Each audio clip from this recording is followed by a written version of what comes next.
Hey guys, just finished watching Gifted, Season 2, Episode 10, Enemy of My Enemy. What an interesting episode this was. It really kind of just pauses the whole... It's kind of weird the way they kind of picked this up, this kind of storyline. It was a nice story. I really liked this episode. It really was fun. But just thinking about it as how it fits into the whole season, it really just kind of... somewhat of a filler episode.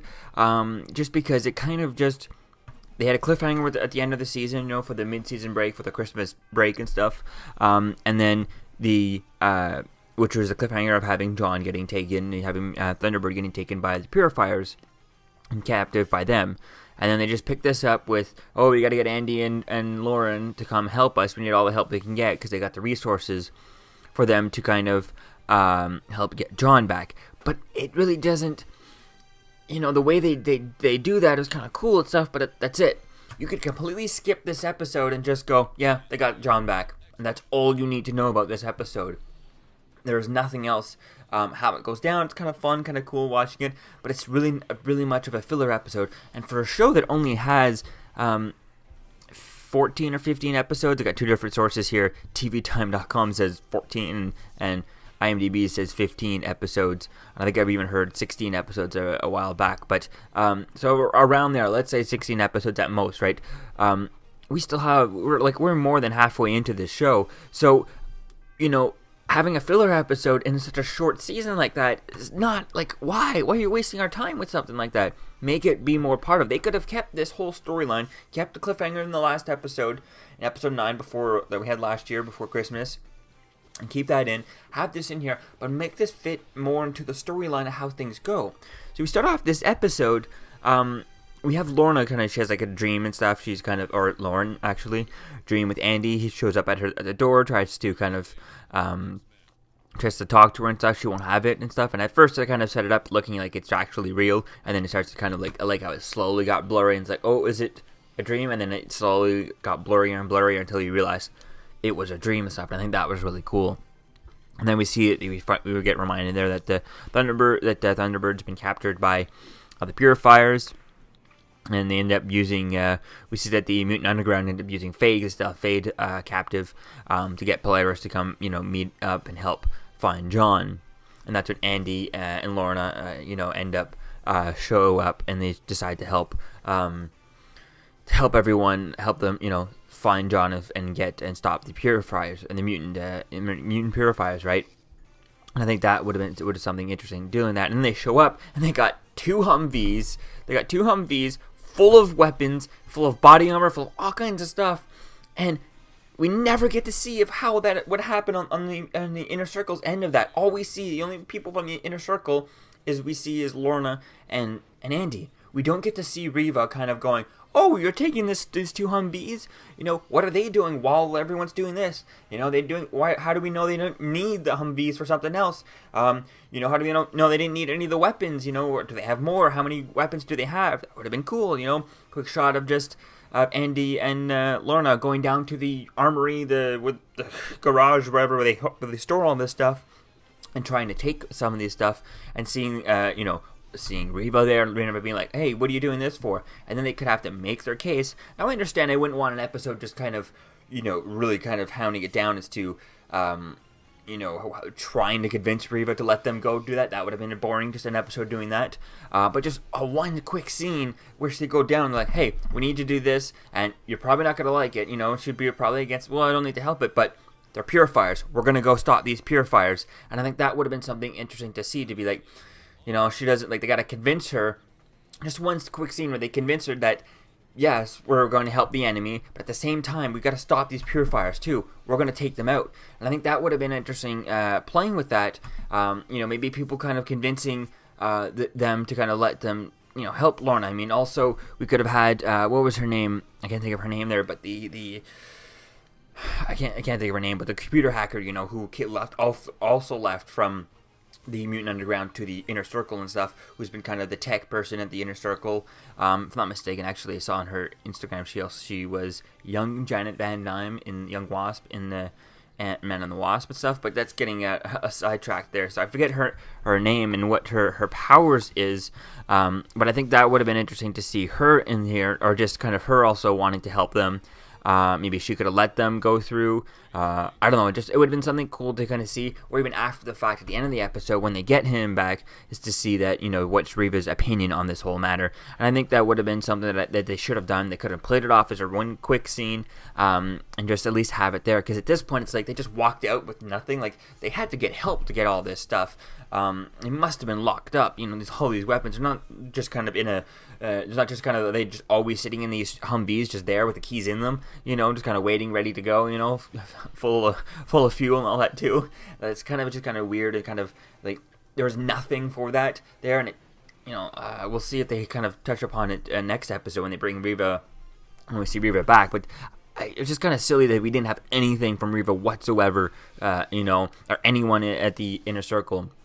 When they tried to leave and take all this stuff, and they just kind of walk out the front door with all that, which is kind of silly. Like, even if the Frost Stitchers, one of them should have noticed something. I mean, the Inner Circle is supposed to be full of people, I'm assuming. We don't know how many members there are, but we we only ever see is that one of the Frost Sisters, Reva, and that other third girl, and Fade and stuff. So it would have made more sense for them to be like, hey, we're going to go get Fade, blah, blah, blah. No one's ever kind of curious as to where Fade is. I mean, Fade's been so useful to Reva, since he, hide in plain sight and all that stuff, with his powers and everything, but they never really she never really questioned, she's never in this episode to even question as to where he is or anything like that. So I think that would have been kind of, it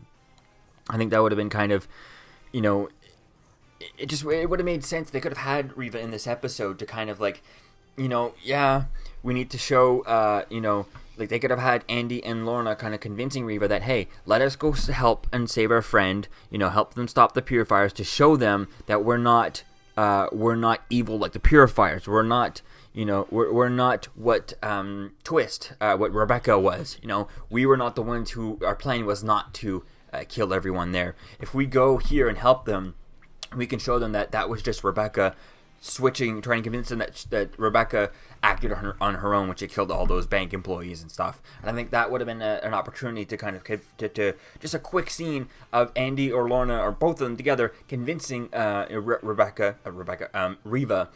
that they want to go and help. By helping them, they're making them look a little bit better in their eyes, and trying to change their the Mutant Underground's opinion of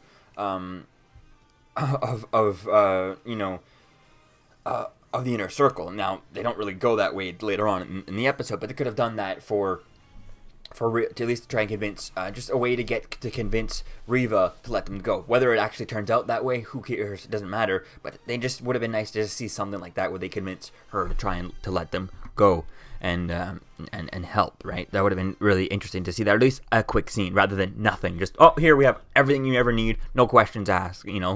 That's kind of silly. So we see John tells a Purifier about the Inner Circle.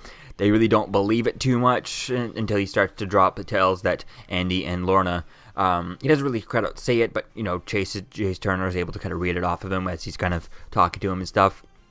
And that's when he kind of like he's finding out that that Lorna and Andy have changed sides to the Inner Circle, but then we know that they're showing up to come help them. So what's that gonna play on? And I think that's going to be quite interesting to see as to where things go with that now that Jace Turner, the Purifiers, or at least Jace Turner, is aware of the Inner Circle, but he's not sure. Like, he was believing and everything. He was on, believing a little bit that the Mutant Underground were kind of stopping the Inner Circle, and then he sees that, Andy and Lorna are showing up here with the Mutant Underground to save him. That is just kind of messing with everything. So I think that's going to be cool to see, is to kind of where things go with that, because what was the point of telling Jace Turner that about the Inner Circle, that they're the bad guys, and then having him being completely confused that Lorna's here and Lorna's gone over to the Inner Circle, but now she's here helping the Mutant Underground. So hopefully, I think that to see where things go with that, I think that's going to be quite interesting. Otherwise, it feels like we went one way with him believing that the Inner Circle is the bad guys, and then we got right back to him believing that the the Mutant Underground is the bad guys. So it's like, what was the point of doing that if it doesn't come back to that? So I think that's going to be interesting to see as to how that kind of information plays with his storyline. How's that really going to change things? You know, it would be kind of a twist to see the Purifiers teaming up with the Mutant Underground, or Chase Turner teaming up with the Mutant Underground to stop to destroy the Inner Circle. I think that could be a twist that would be pretty interesting, instead of the obvious twist of the Inner Circle having to team up with the Mutant Underground to stop the Purifiers. I think either or could be quite interesting dealing with that. I think it could be quite cool to see as to where things go with something like that. So we see Andy as they're kind of leaving the compound. They're leaving everything. They got John. Now, if Lorna had just if Blink had just kind of blinked, they're teleported. I don't know why they had to walk out of the room in the first place. Why couldn't she just kind of... She remembers seeing where the forest was, where she was, and she can just... Why don't she teleport herself out there? That would have stopped that guy from shooting at Andy and Lauren, and then he would not have crippled this guy. But she just didn't decide to do that until after the fact, so that was weird. But he cripples the guy, and then he says that, you know, all the haters need to be wiped out. All these people who hate mutants and stuff, they need to be destroyed and killed. And I think that's quite interesting dealing with that, because it just comes out of nowhere. I mean, the hate in this. I mean, it's really interesting the way they're kind of playing this with Andy and Lorna, their connection. It's kind of a different sort of their connection. Kind of every time they're together, I guess it seems like it's kind of messing with him a little bit, because building up to here, like all the time we've seen him at the Inner Circle, he's always been kind of shy and scared, and never been, and this kind of seems like a completely different turn. Now, I understand he had that thing what happened with Rebecca, where he ended up killing her, and that could kind of completely change him. So I think that's going to be interesting to see as to kind of where things go with that, as to how things kind of continue on, and where things kind of go with that thing. But it just seemed a bit out of place. Hopefully you'll like to see a little bit more, explanation as to kind of, maybe he gets back to the Inner Circle and he's like, and we don't really get to see what Polaris's opinion, what Lorna's opinion was on Andy killing that person. Was she like, yeah, good riddance, he did the good job. That's what I would have done.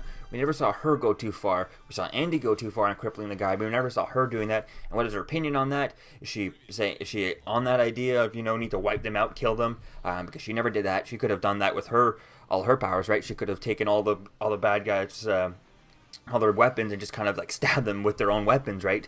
And just killed them all, or picking up all the the bombs in the ground there, the landmines, and throw them at people, throw the fence at everyone, crumble down the building.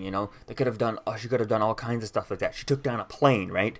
So I think that would be interesting to see as to kind of, was it just Andy going a little bit too far because someone was shooting at her because he was near his sister, even though she was the one who seemed a bit more mixed up by that whole situation.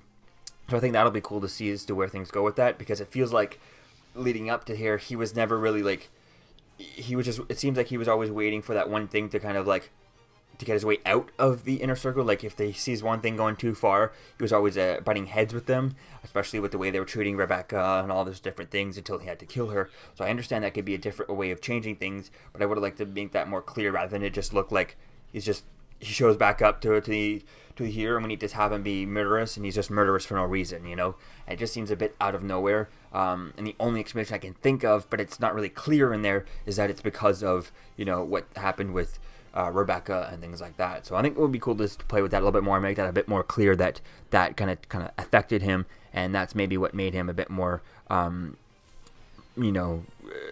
more violent and stuff, and more ruthless than he's been seeming, So we see Kate. At the end, that's where we end on that, and we end with Kate Strucker. She kept one of the guns that Andy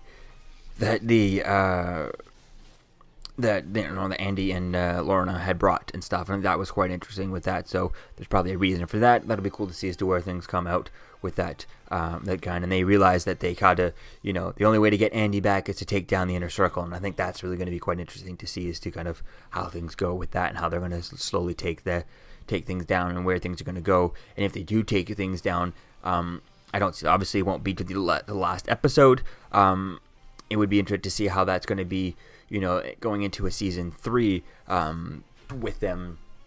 How is Andy's transition going to be back with when eventually the inner circle gets gets disbanded and stuff, and they get taken down? So I think that'll be cool to see as to where things go with all that. So yeah, really excited to see as to where things go with this. It looks like the next episode is going to deal with Lorna's powers going a bit crazy. It looks like she's ready to kind of push it up a notch and get more. You know, she's always been defensive with her powers and stuff, but now she's ready to kind of push it and get a lot more ruthless herself too. But that'll be cool to see as to what level she goes with that. And then it looks like it's going to be involved with her dealing with her, you know, her ancestors and stuff. And I think that was going to be interesting, dealing with that. And I was surprised in this episode that it had all these powers and stuff, that Andy didn't just kind of grab Lauren's hand and say, let's use our powers together and just kill everyone here. I think that would have been a really interesting thing to do. You know, that's the first thing I thought when they had the two of them. I was like, just send the two of them in with their powers. Obviously, it's way too much and stuff, but I think that would have been an interesting way for Andy to kind of show that you need to wipe them all out. Watch, just hold this. He holds her hand, and then he just kind of wipe the whole building down, and that would have been quite interesting dealing with that, is that if he'd kind of like forced her to use their combined powers, I think that would be something interesting to see. But we're probably going to get that at the end episode, or closer to the end rather than right now. So we'll have to wait and see as to where things kind of go with that. So let me know what you think, guys, about this episode in the comments below. Where do you think things are going? And I'll see you guys in the next video. Peace out. I'm Captain America, here to talk to you about one of the most valuable traits a soldier or student can have. Subscribing. Sometimes subscribing is the key to victory. Sometimes it leads to very little, and it seems like it's not worth it. And you wonder why you waited so long for something so disappointing. How many more of these? You're still here. Don't forget to like, comment, and subscribe, guys. Peace. It's over.